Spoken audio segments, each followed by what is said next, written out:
मेरे UP board arts and commerce के प्यारे बच्चों, मैं गौरव त्रिपाठी लेकर आ गया हूं इकोनॉमिक्स के वो 80 महत्वपूर्ण प्रश्न जो आपके फाइनल एग्जाम में आपकी मदद करने वाले हैं।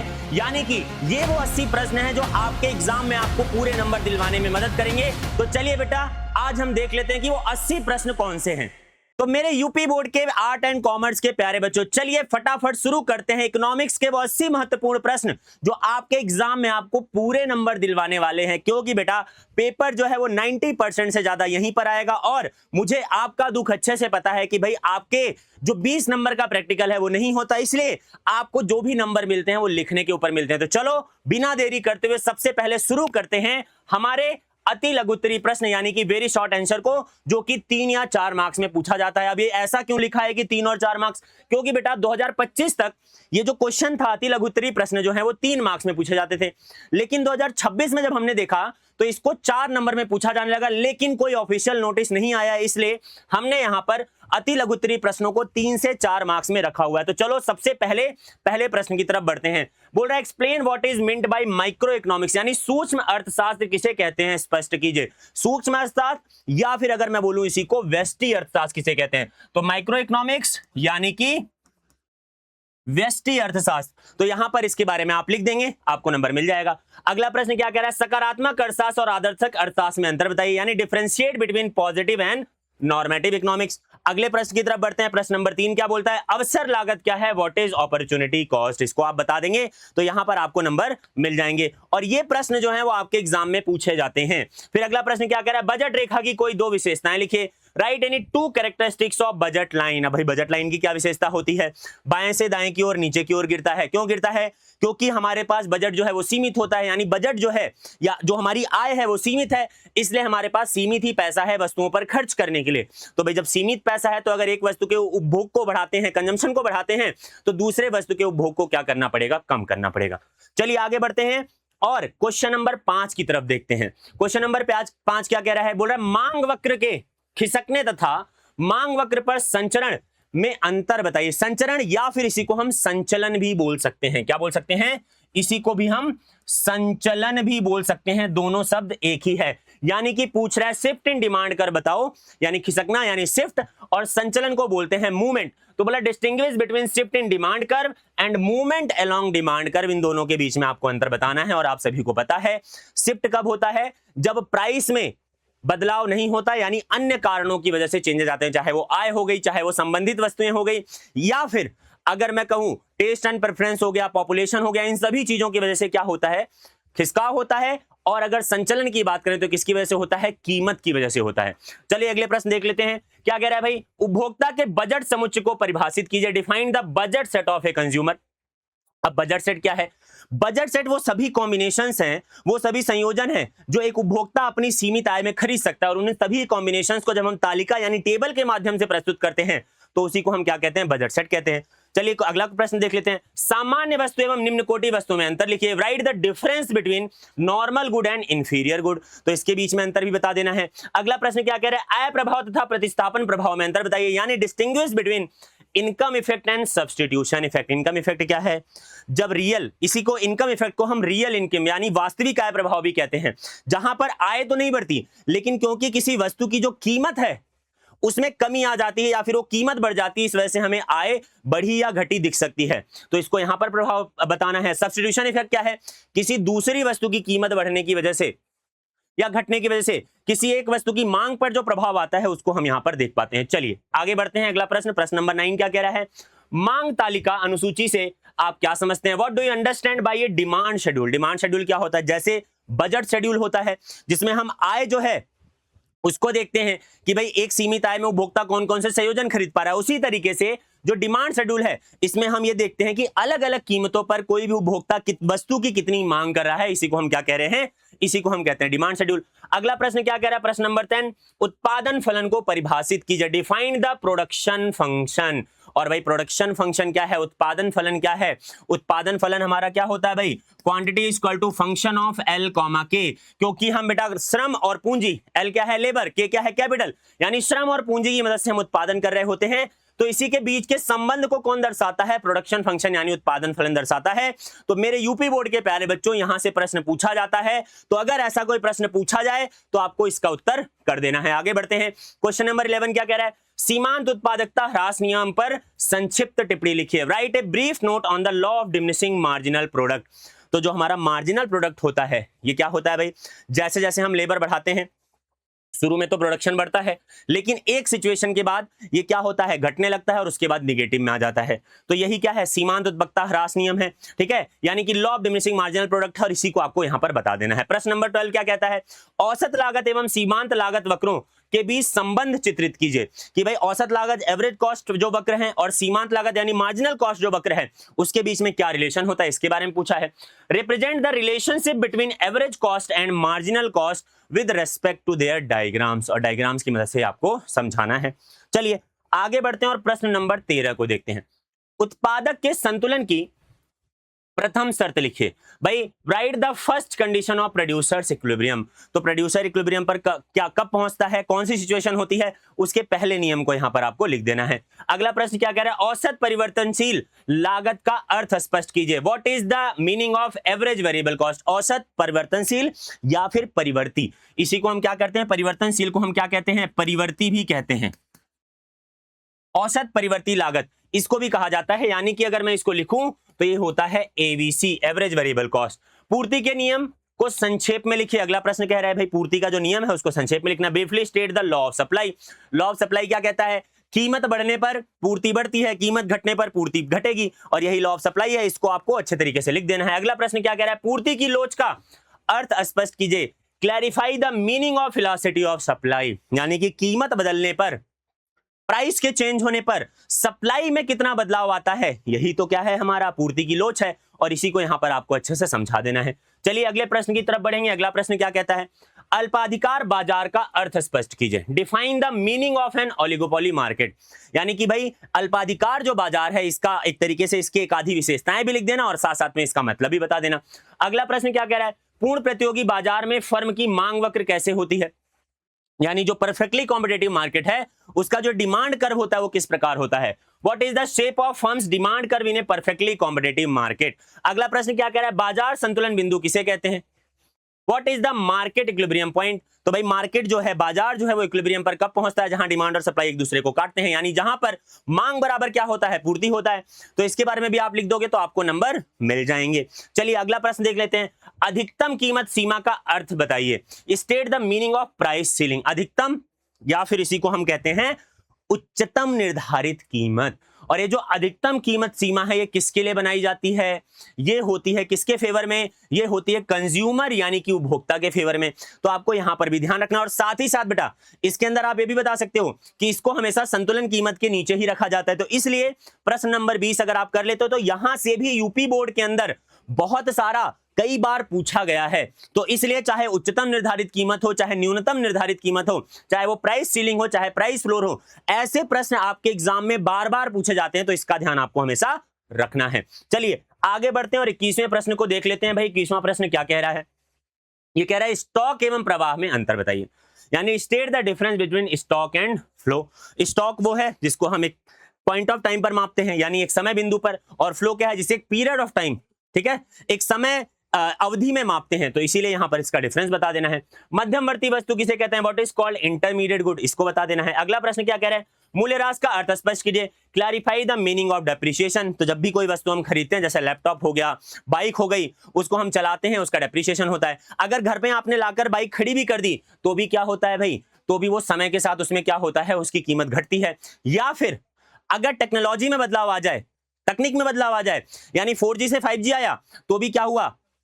किसी भी वस्तु की कीमत घटी, तो इसी को क्या कहेंगे? डेप्रिसिएशन कहेंगे। और इसके अलग अलग कारण होते हैं। अगला प्रश्न क्या कह रहा है? आय के परिपत्र प्रवाह की अवधारणा को संक्षेप में लिखें। Briefly state the concept of the circular flow of income. तो सर्कुलर फ्लो ऑफ इनकम आपको बताना है कि भाई जब हाउस होल्ड फर्म एक दूसरे को, यानी घरेलू क्षेत्र और जो फर्म क्षेत्र है वो एक दूसरे को, उनके बीच में किस प्रकार से आय का जो चक्रीय प्रवाह है वो चलता है। और यहाँ पर आय के परिपत्र यानी चक्रीय प्रवाह को आपको यहाँ पर बताना है। और अगर आप ये लिख देते हैं तो आपको अच्छे नंबर मिल जाएंगे। चलिए अगले प्रश्न की तरफ बढ़ते हैं। अगला प्रश्न क्या कह रहा है? साधन लागत तथा बाजार कीमत में अंतर बताइए। अब ये क्या है, साधन लागत की जब हम बात करते हैं तो इसी को हम कहते हैं फैक्टर कॉस्ट। तो जब भी आपने देखा होगा जीडीपी, एमपी, जीडीपी, एफसी, तो ये जो एमपी होता है मार्केट प्राइस यानी बाजार कीमत, इसमें टैक्स जुड़ा होता है और साधन लागत में टैक्स नहीं जुड़ा होता। तो आपको ध्यान रखना है factor cost and market price के बीच में आपको डिफरेंस बताना है। अगला प्रश्न क्या कह रहा है, मुद्रा के प्रमुख कार्यों का वर्णन कीजिए, describe the main function of money, कि भाई मुख्य कार्य जो है मुद्रा का वो क्या है। तो भाई आपको अच्छे से पता है, हमने पढ़ा रखा है, तो आपको ध्यान रखना है, इसको आपको बता देना है। अगला प्रश्न क्या कह रहा है, नगद कोष अनुपात सीआरआर का अर्थ बताइए, state the meaning of the cash reserve ratio.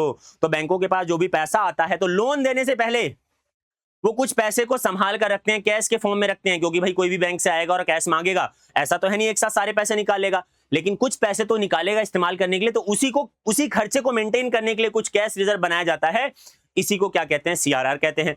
तो इसके बारे में बता देना है। केंद्रीय बैंक की परिभाषा दीजिए, डिफाइन सेंट्रल बैंक। तो आपको सेंट्रल बैंक कौन है भाई, हमारा रिजर्व बैंक ऑफ इंडिया है, उसके बारे में यहां पर बता देना है। चलिए अगले प्रश्न की तरफ बढ़ते हैं। अर्थशास्त्र में मंदी की स्थिति को दूर करने के लिए उपायों का संक्षिप्त वर्णन कीजिए। What step can be taken to help the economy recover from a recession. तो अगर मंदी है उसकी स्थिति को दूर करने के लिए, चाहे वो मौद्रिक नीति हो, ठीक है, चाहे वो एक तरीके से मॉनेटरी पॉलिसी हो, चाहे वो फिस्कल पॉलिसी हो, इन दोनों का ही इस्तेमाल करके मंदी को दूर किया जाता है और आपको यहां पर उसको एक तरीके से बता देना है। अगले प्रश्न की तरफ बढ़ते हैं। निवेश गुण से आप क्या समझते हैं, what do you understand by the investment multiplier. गुणक, तो किसकी बात कर रहा है, निवेश गुणक की बात कर रहा है, तो इसके बारे में भी आपको यहां पर लिख देना है। अच्छा आगे क्या बोल रहा है, प्रभावपूर्ण मांग की परिभाषा दीजिए, डिफाइन इफेक्टिव डिमांड। और प्रभावपूर्ण मांग का कंसेप्ट किसने दिया, जेएम ने दिया, ये आपको पता होना चाहिए। क्यों, क्योंकि भाई जो महामंदी आई थी, विश्व महामंदी आई थी 1929 में, उसके आने का सबसे बड़ा रीजन यही था कि पहले प्रभावपूर्ण मांग नहीं थी। चलिए अगले प्रश्न की तरफ बढ़ते हैं। अनैच्छिक बेरोजगारी का अर्थ स्पष्ट कीजिए, clarify the meaning of involuntary unemployment. अभी अनैच्छिक बेरोजगारी है क्या, जब भाई हम काम करना तो चाहते हैं लेकिन हमारे पास काम ही नहीं होता, तो इसी को बोलते हैं अनैच्छिक बेरोजगारी। तो यहां पर इसके बारे में भी आपको क्या करना है, एक्सप्लेन कर देना है। चलिए बच्चों आगे बढ़ते हैं और कुछ प्रश्नों को और देख लेते हैं। पूर्ण रोजगार की स्थिति में आप क्या समझते हैं, what do you understand by the situation of full employment. तो भाई पूर्ण रोजगार की जो स्थिति है उससे आप क्या समझते हैं, इसके बारे में आपको बता देना है। अगला प्रश्न क्या कह रहा है, सरकारी बजट की परिभाषा दीजिए, डिफाइन गवर्नमेंट बजट। तो गवर्नमेंट बजट बता देना है आपको। अगला प्रश्न क्या कह रहा है, प्रत्यक्ष तथा अप्रत्यक्ष कर में कोई 3 अंतर बताइए, यानी state the difference between direct tax and indirect tax. तो डायरेक्ट और इनडायरेक्ट टैक्स के बीच में आपको डिफरेंस बताना है। और अगर एक छोटा सा क्लियर डिफरेंस बताऊं तो वो है, मान लो मेरे ऊपर टैक्स लगाया गया और मैंने उस टैक्स के भार को किसी और पर क्या कर दिया, ट्रांसफर कर दिया, तो क्या हुआ, हस्तांतरण कर दिया, तो वो हो गया बेटा हमारा इनडायरेक्ट टैक्स। और वहीं पर अगर कोई टैक्स मेरे ऊपर लगा है और मैं ही उसे पे कर रहा हूं तो क्या हो गया, वो हो गया डायरेक्ट टैक्स। तो यहां पर आपको इसको ध्यान रखना है। अगले प्रश्न की तरफ बढ़ते हैं। हस्तांतरण भुगतान से आप क्या समझते हैं, what do you understand by transfer payment. अब इसके बारे में बता देना है भाई, जो एक तरफा होती है। चलिए आगे बढ़ते हैं और अगले प्रश्न की तरफ देखते हैं। भुगतान संतुलन की परिभाषा दीजिए कि भाई भुगतान संतुलन क्या है, इसको बताना, डिफाइन बैलेंस ऑफ पेमेंट। फिर अगला प्रश्न क्या कह रहा है, विदेशी विनिमय दर का अर्थ स्पष्ट कीजिए, what is the meaning of foreign exchange rate, इसको बता देना है। अगला प्रश्न क्या कह रहा है, मुद्रा के अवमूल्यन से आप क्या समझते हैं, what do you understand by the devaluation of currency. तो जब भी कोई करेंसी है वो डिवैल्यूएट हो जाती है तो उससे आप क्या समझते हैं, इसके बारे में आपको लिख देना है। तो आपको यहां पर पूरे नंबर मिल जाएंगे। तो आपको ये समझने की आवश्यकता है कि जो भी हमने यहां पर अभी तक 3 या 4 नंबर में प्रश्न बताया बेटा, ये सभी प्रश्न आपके एग्जाम में पहले भी आए हैं, इसी तरीके के प्रश्न आपके एग्जाम में पूछे जाते हैं। तो मेरे यूपी बोर्ड के प्यारे बच्चों, यहीं से प्रश्न पूछा जाएगा, यानी कि 3 या 4 नंबर के जो भी प्रश्न आपसे पूछे जाएं, जनरली अब मुझे ऐसा लगता है कि 4 नंबर के ही प्रश्न पूछे जाएंगे। तो यहां पर जितने भी 39 क्वेश्चन अभी तक हमने करे हैं 4 नंबर में, ये सभी क्वेश्चन आपके लिए इंपॉर्टेंट है। तो चलिए आगे बढ़ते हैं और लघुत्तरी प्रश्नों की तरफ बढ़ते हैं, यानी कि शॉर्ट आंसर क्वेश्चन की तरफ बढ़ते हैं, जो कि आपके एग्जाम में 6 नंबर में पूछा जाता है। तो क्या सभी लोग एक्साइटेड हैं, जैसे मैं एक्साइटेड हूं उन क्वेश्चंस को देखने के लिए। तो चलो इसमें हम 14th क्वेश्चन देखते हैं। उत्पादन संभावना वक्र की सहायता से अर्थशास्त्र की 3 केंद्रीय समस्याओं, क्या, कैसे, किसके लिए, और इसको विस्तार पूर्ण समझाना है। With the help of production possibility curve explain in detail the 3 central problem of economy, what, how and for whom to produce. और इसको हम उत्पादन संभावना वक्र की मदद से ही समझा सकते हैं, क्योंकि संसाधन हमारे पास सीमित है, टेक्नोलॉजी कांस्टेंट है, तकनीक स्थिर है, तो उसी की मदद से हमें अपनी अर्थव्यवस्था में लोगों की जो आवश्यकताएं हैं उसकी पूर्ति करनी है, तो इसकी मदद से आपको यहां पर समझाना है।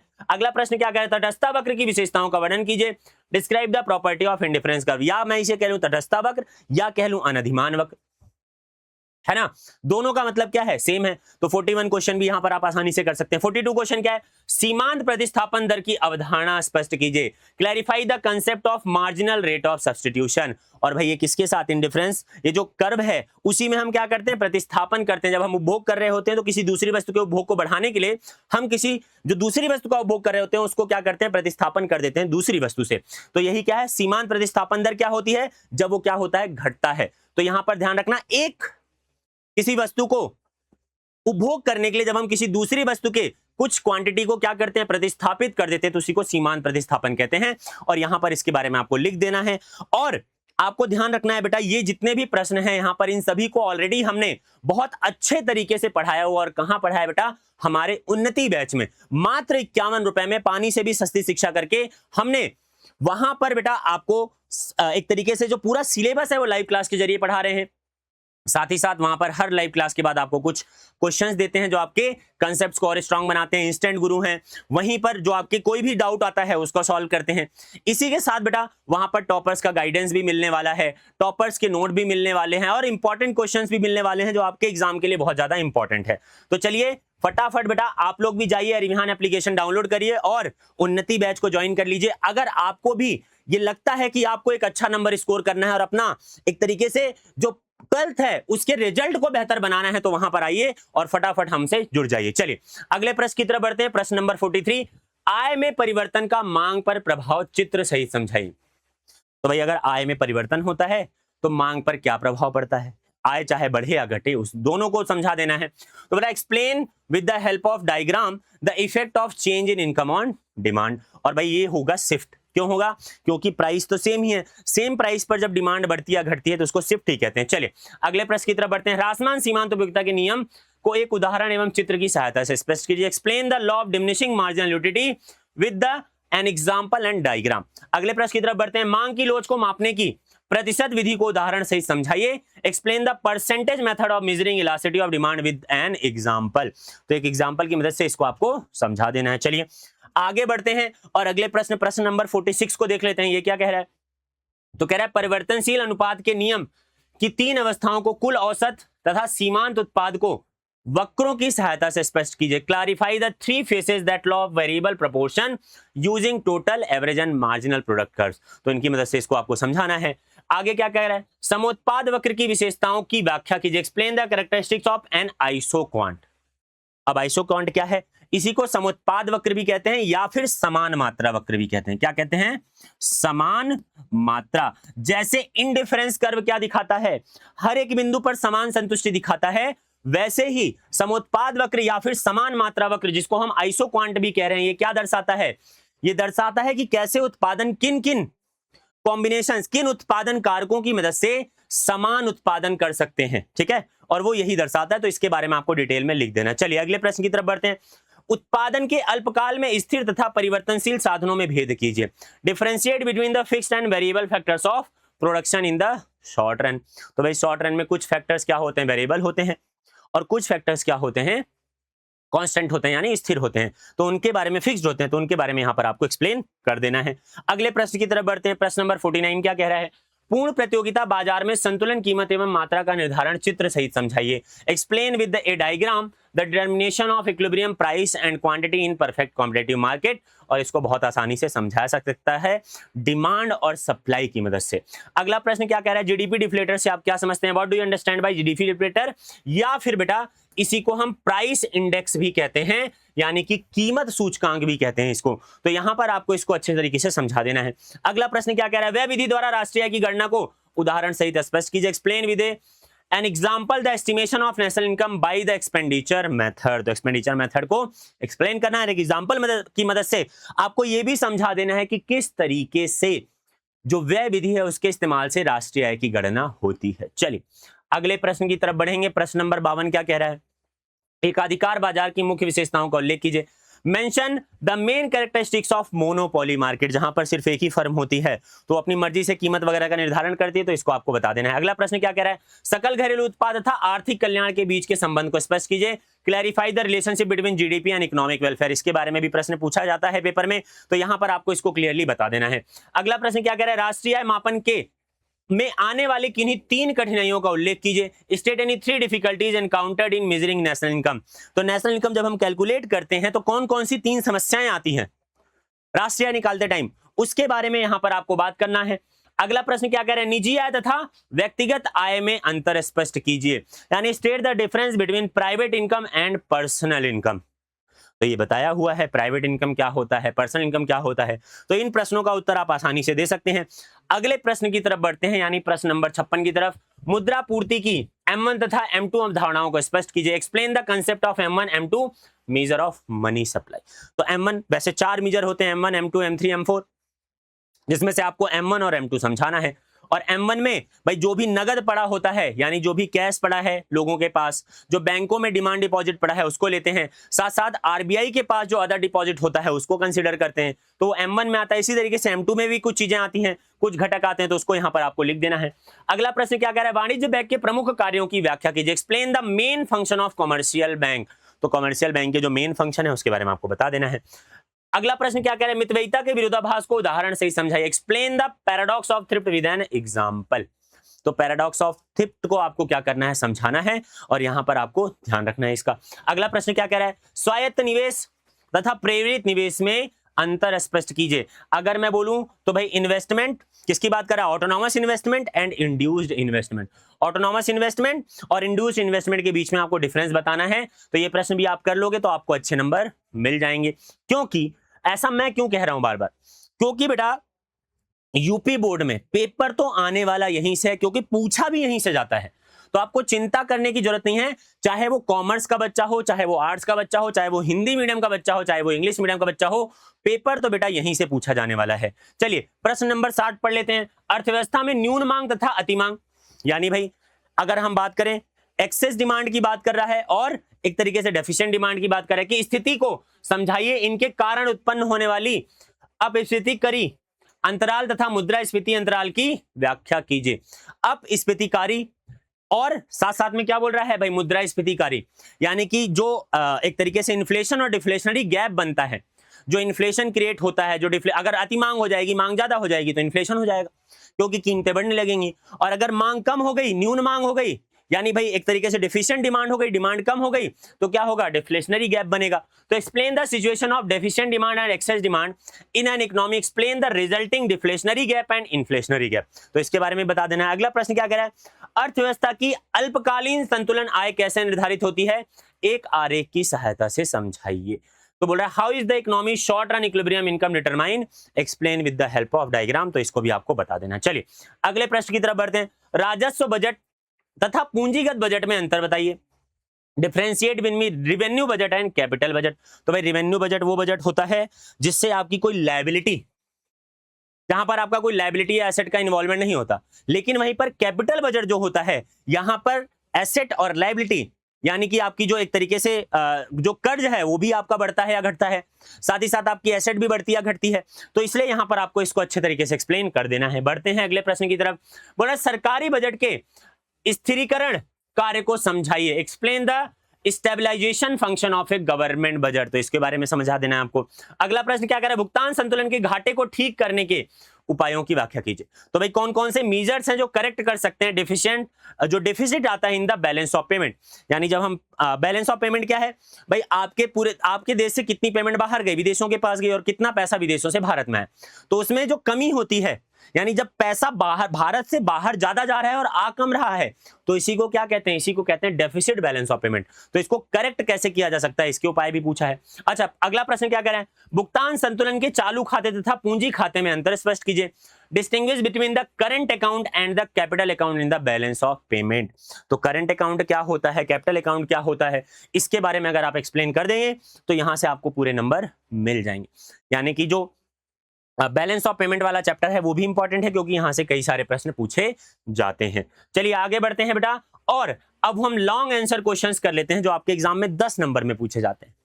यानी भाई ये क्वेश्चंस वो हैं जो आपको आसानी से बहुत ज्यादा मार्क्स दिलवाने में मदद कर सकते हैं, क्योंकि भाई आपके एग्जाम में 3 क्वेश्चन पूछे जाते हैं 10-10 मार्क्स के, आया ना। तो 10 into 3 यानी कि 30 नंबर तो बेटा यहीं से हो गए। तो ये जो प्रश्न है ये बहुत इंपॉर्टेंट है, क्योंकि बेटा आपको एक मेजर जो पोर्शन है 30% का जो पोर्शन है वो यहीं से पूछा जाता है 10 नंबरों में से।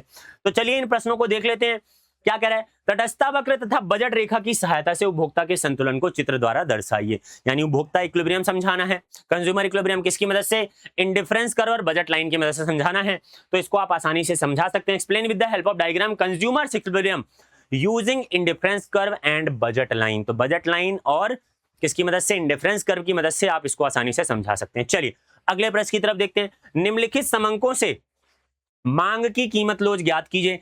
कीमत 8 रुपए प्रति इकाई से घटकर 6 रुपए प्रति इकाई होने पर मांग 120 इकाई से बढ़कर कितनी हो गई, 150 हो जाती है। गणना की विधि से समझाइए। और भाई क्या करना है, यहां पर आपको क्या पता करना है, इलास्टिसिटी ऑफ डिमांड पता करनी है कि अगर कोई कीमत 8 से घट रही है तो भाई मांग बढ़ेगी, हमने यही सीखा है। और तो यहां पर आपको प्राइस इलास्टिसिटी ऑफ डिमांड एक तरीके से पता करना है। और फॉर्मूला आपको बहुत अच्छे से पता है कि प्राइस इलास्टिसिटी ऑफ डिमांड का फॉर्मूला क्या है, percentage change in quantity upon में परसेंटेज चेंज इन प्राइस। यानी कि मात्रा में जो बदलाव है वो बटे में जो कीमत में बदलाव है, इसको हम देख लेंगे तो यहां पर हमें पता चल जाएगा कि किस प्रकार की ये इलास्टिसिटी है। चलिए आगे बढ़ते हैं, अगला प्रश्न देखते हैं। अगला प्रश्न क्या कह रहा है, मांग की कीमत लोच के प्रकारों की विवेचना कीजिए तथा इसे प्रभावित करने वाले कारकों का वर्णन कीजिए। Discuss the type of price elasticity of demand and describe factors affecting it. तो भाई 5 तरीके की प्राइस इलास्टिसिटी ऑफ डिमांड होती है, लोचदार, बेलोचदार, है ना, लोचदार, बेलोचदार, इसी के साथ साथ बेटा पूर्णता लोचदार, पूर्णता बेलोचदार और एकात्मक लोचदार। तो इन पांचों के प्रकार जो हैं उसको आपको यहां पर समझा देना है। अगला प्रश्न क्या कह रहा है, पैमाने के प्रतिफल के नियम वर्धमान, स्थिर तथा ह्रासमान की विवेचना कीजिए। Explain law of return to scale, increasing, constant and diminishing, इन तीनों के बारे में बताना है। तो भाई ये क्या है, ये लॉन्ग टर्म का कंसेप्ट है। क्यों, क्योंकि जब हम जो भी इनपुट लगाते हैं, चाहे वो लेबर हो या कैपिटल हो, जब हम उनको डबल करते हैं तो हम ये देखते हैं कि क्या जो हमारा आउटपुट है वो बढ़ा है या फिर कांस्टेंट रहा, जितना पहले था उतना ही अभी भी है, या फिर वो आउटपुट घट गया। तो ये तीनों स्थितियां हैं, इनको इनके बारे में हम वहां पर पढ़ते हैं। अगला प्रश्न क्या कह रहा है, पूर्ति अनुसूची तथा पूर्ति वक्र की सहायता से पूर्ति के नियम की व्याख्या कीजिए। Explain the law of supply with the help of supply schedule and A supply curve. तो सप्लाई कर्व और सप्लाई शेड्यूल की मदद से यहां पर हमें इसको समझा देना है और आसानी से इसको आप समझा सकते हैं, क्योंकि जहां जहां जैसे कीमत बढ़ेगी वैसे वैसे पूर्ति बढ़ेगी।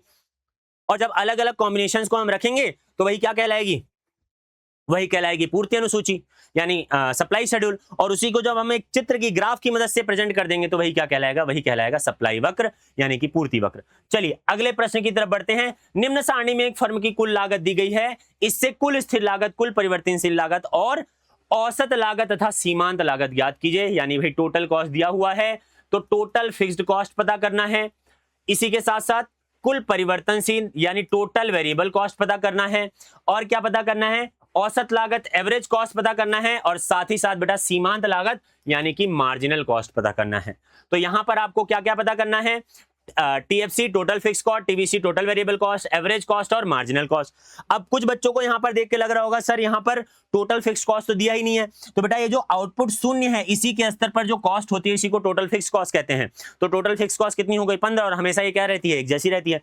तो ये क्वेश्चन बहुत आसान है, आप आसानी से इसको कर सकते हैं। चलिए आगे बढ़ते हैं। आगे क्या कह रहा है, कुल आगम, औसत आगम तथा सीमांत आगम की अवधारणा को चित्र सहित परस्पर संबंध स्पष्ट करते हुए समझाइए। यानी explain the concept of total revenue by TR, AR और एमआर, इन तीनों को समझाना है किसकी मदद से, their mutual relationship with diagram, diagram की मदद से समझाना है। चलिए आगे बढ़ते हैं और आगे देखते हैं। अगला प्रश्न क्या कह रहा है, सरकार द्वारा लगाई गई न्यूनतम तथा अधिकतम कीमत सीमाओं का बाजार पर प्रभाव विस्तार से समझाइए। Explain in detail effect of the market of government imposed floor and price ceiling. तो जो गवर्नमेंट इंपोज करती है प्राइस फ्लोर और प्राइस सीलिंग, उसका बाजार पर क्या असर पड़ता है। क्या कालाबाजारी बढ़ती है ना, क्या लोग कीमत ज्यादा वसूलने की कोशिश करते हैं, क्या ये सारी चीजें होती हैं, उसके बारे में यहां पर आपको बता देना है। अगला प्रश्न क्या कह रहा है, राष्ट्रीय आय की गणना की तीनों विधियां, उत्पाद, आय एवं व्यय का वर्णन कीजिए तथा निम्नलिखित आंकड़ों से आय विधि से राष्ट्रीय आय ज्ञात कीजिए। और ये जो अंक हैं वो किसमें दिए हैं, करोड़ रुपए में दिए हैं। क्या कह रहा है भाई, देख लो यहां पर। डिस्क्राइब द 3 मेथड, यानी तीनों मेथड, आय, व्यय और मूल्य संवर्धन, यानी प्रोडक्ट मेथड, एक्सपेंडिचर मेथड और इनकम मेथड, इन तीनों को समझाना है।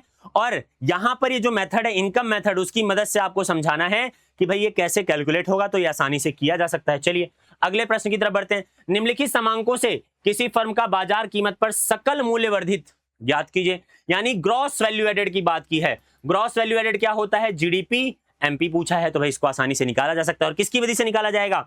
वैल्यू एडेड मेथड से निकाला जाएगा। कौन सी मेथड से? मूल्य वर्धित विधि जो होती है उससे यहां पर इसको कैलकुलेट किया जा सकता है। क्योंकि जब हम देख रहे हैं सेल है, परचेज है, ओपनिंग स्टॉक है, क्लोजिंग स्टॉक है, तो ये जो एक तरीके से जो यहां पर डाटा दिया हुआ है वो किस विधि की ओर इशारा करता है?